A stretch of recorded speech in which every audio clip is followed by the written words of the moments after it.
नमस्कार. आता शेतकऱ्यांसाठी पुण्यश्लोक अहिल्यादेवी होळकर शेतकरी कर्जमाफी योजना या अर्थसंकल्पामध्ये मुख्यमंत्री देवेंद्र फडणवीस साहेब यांनी जाहीर केलेली आहे. ही कर्जमाफी जाहीर करत असताना त्यांनी 30 सप्टेंबर 2025 पर्यंत ज्या शेतकऱ्यांचे पीक कर्ज थकीत आहे असे शेतकरी पात्र म्हणून ठरवलं आहे. तरीही 30 सप्टेंबर 2025 पर्यंत जे शेतकरी रेग्युलर कर्ज भरतात त्या शेतकऱ्यांना 50,000 रुपये प्रोत्साहन म्हणून देण्याचं ठरवलं आहे. तरी याआधी 2017 साली जी छत्रपती शिवाजी महाराज शेतकरी सन्मान योजना शेतकरी कर्जमाफी झाली होती, ती कर्जमाफी करत असताना सरकारने थकीत शेतकरी पात्र म्हणून ठरवले होते आणि त्यांची 1.5 लाखापर्यंत शेतकरी कर्जमाफी केली होती.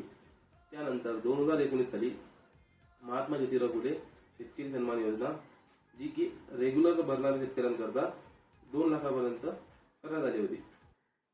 तरीही आता पुण्यश्लोक अहिल्यादेवी होळकर शेतकरी कर्जमाफी 2026 ही जाहीर करत असताना त्याने 30 सप्टेंबर 2025 पर्यंत जे शेतकरी थकीत आहेत अशा शेतकऱ्यांनी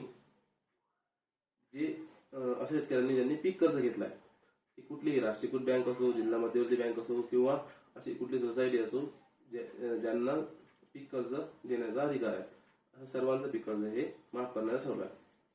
तरीही ज्या शेतकऱ्यांनी टर्म लोन घेतलं असेल, म्हणजे शेतीच्या कुठल्या व्यतिरिक्त एखादा ट्रॅक्टर घेण्यासाठी किंवा कुठला अवजार घेण्यासाठी किंवा शेतीसाठी एखादा शेतीपूर्व व्यवसाय करण्यासाठी, तर टर्म लोन यामध्ये ग्राह्य धरण्यात येणार नाही. तरीही ही या शेतकरी कर्जमाफीचा लाभ मिळण्यासाठी सर्व शेतकऱ्यांनी बँकमध्ये जाऊन केवायसी करणं अत्यंत आवश्यक आहे. केवायसी करत असताना आधार कार्ड, पॅन कार्ड, पासबुकची झेरॉक्स आणि पासपोर्ट साईज फोटो घेऊन जायचा आणि थंब देऊन आपली केवायसी करून घ्यायची आहे. केवायसी केल्यामुळे ज्या सरकारच्या विविध योजना आहेत, स्कीम आहेत, त्यामध्ये आपण पात्र ठरतो.